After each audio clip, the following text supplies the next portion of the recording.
Bonjour à tous, votre serviteur, le diacre Freddy, pour une nouvelle vidéo. Alors là, nous allons voir ensemble, toujours sous la piste, qui suis-je? Rencontrer l'autre, se rencontrer soi-même. Rencontrer l'autre, se rencontrer soi-même. La rencontre entre Jésus et cette femme de Samarie n'aurait jamais dû se produire. D'abord, les Juifs et les Samaritains ne se fréquentaient pas, car les Juifs de Judée considéraient que les Samaritains, qui avaient subi plusieurs occupations étrangères, s'étaient mélangés avec ces populations et étaient devenus de mauvais croyants.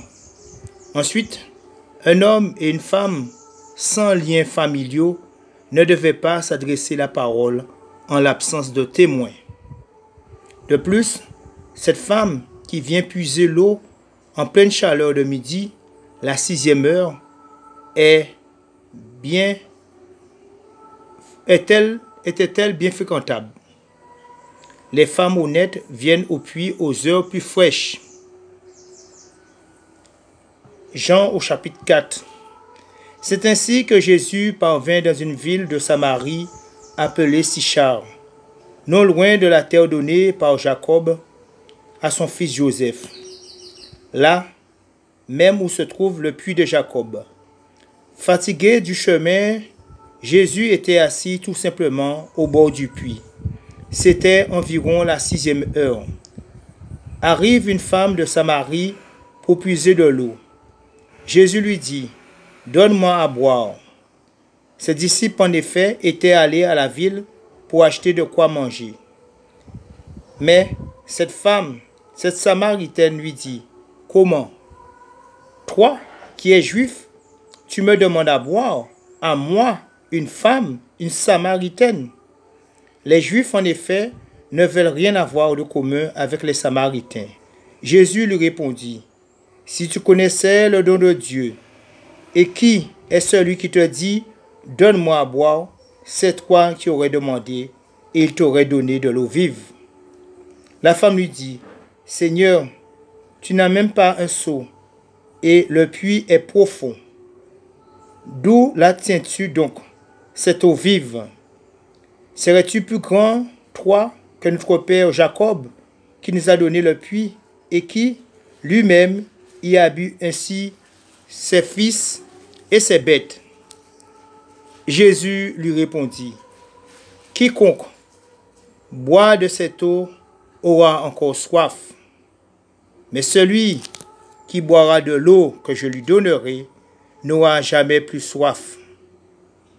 Au contraire, l'eau que je lui donnerai deviendra en lui une source jaillissant en vie éternelle. » La femme lui dit, « Seigneur, donne-moi cette eau pour que je n'ai plus soif et que je n'ai plus à venir puiser ici. » Jésus lui dit, « Va, appelle ton mari et reviens ici. » La femme lui répondit, « Je n'ai pas de mari. » Jésus lui dit, « Tu dis bien, je n'ai pas de mari.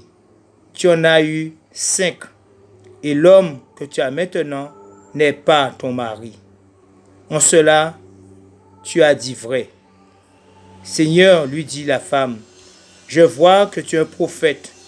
Nos pères ont adoré sur cette montagne, et vous, vous affirmez qu'à Jérusalem se trouve le lieu où il faut adorer. » Jésus lui dit, « Crois-moi, femme, l'heure vient où ce n'est ni sur cette montagne, ni à Jérusalem que vous adorerez le Père.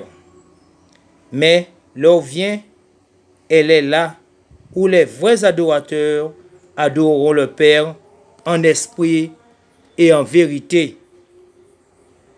Tels sont en effet les adorateurs que cherche le Père. » La femme lui dit, « Je sais qu'un Messie doit venir, celui qu'on appelle Christ. Lorsqu'il viendra, il nous annoncera toutes choses. » Jésus lui dit, « Je le suis, moi qui te parle. » Sur quoi les disciples arrivèrent. Ils s'étonnaient que Jésus parlât avec une femme. Cependant, personne lui dit que cherches-tu? Ou pourquoi lui parles-tu? La femme, alors, abandonnant sa couche, s'enfuit à la ville et dit aux gens, venez donc voir un homme qui m'a dit ce que j'ai fait. Ne serait-il pas le Messie? Ils sortirent de la ville et allèrent vers lui. Beaucoup de Samaritains de cette ville avaient cru en lui à cause de la parole de la femme qui attestait. Il m'a dit tout ce que j'ai fait. Bien plus nombreux encore furent ceux qui crurent à cause de sa parole à lui. Il disait à la femme, ce n'est pas plus seulement à cause de tes dires que nous croyons. Nous l'avons entendu nous-mêmes et nous savons qu'il est vraiment le sauveur du monde. Maintenant, il s'agit de comprendre, de réfléchir, de méditer et de prier cette parole. Comprendre.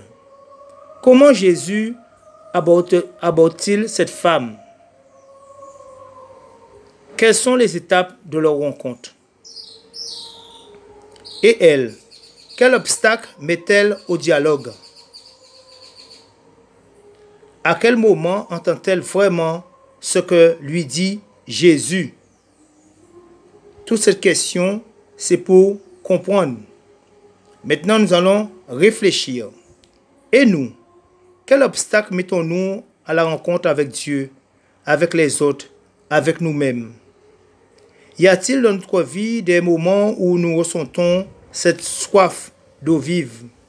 Des moments où la Samarie, comme la Samaritaine, nous avons le sentiment d'être connus, reconnus, d'être jugés. Y a-t-il dans notre vie des occasions où nous pouvons nous connaître nous-mêmes? Que peut vouloir dire pour nous adorer le Père en esprit et en vérité? Nous avons essayé de comprendre, nous avons réfléchi. Maintenant, nous allons méditer et prier. Celui qui boira de l'eau que je lui donnerai n'aura plus jamais soif. Au contraire, l'eau que je lui donnerai deviendra en lui une source jaillissant en vie éternelle. Verset 4. Celui qui boira de l'eau que je lui donnerai n'aura plus jamais soif. Au contraire, l'eau que je lui donnerai deviendra en lui une source jaillissante en vie éternelle. Pour aller plus loin, naître de nouveau avec Jean au chapitre 3, versets 1 à 21. Que celui qui n'a jamais péché lui jette la première pierre. Dans l'évangile, nous allons trouver où Jésus avec la femme adultère. Dieu, je te cherche, mon âme a soif de toi. Dans le psaume 63. Voilà, toujours sur la piste du qui suis-je, rencontrer l'autre, se rencontrer soi-même, à méditer, hein? Rencontrer l'autre,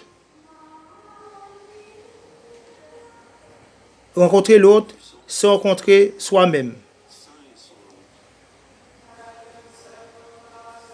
Comprendre, réfléchir, méditer et prier. Celui qui boira de l'eau que je lui donnerai n'aura plus jamais soif.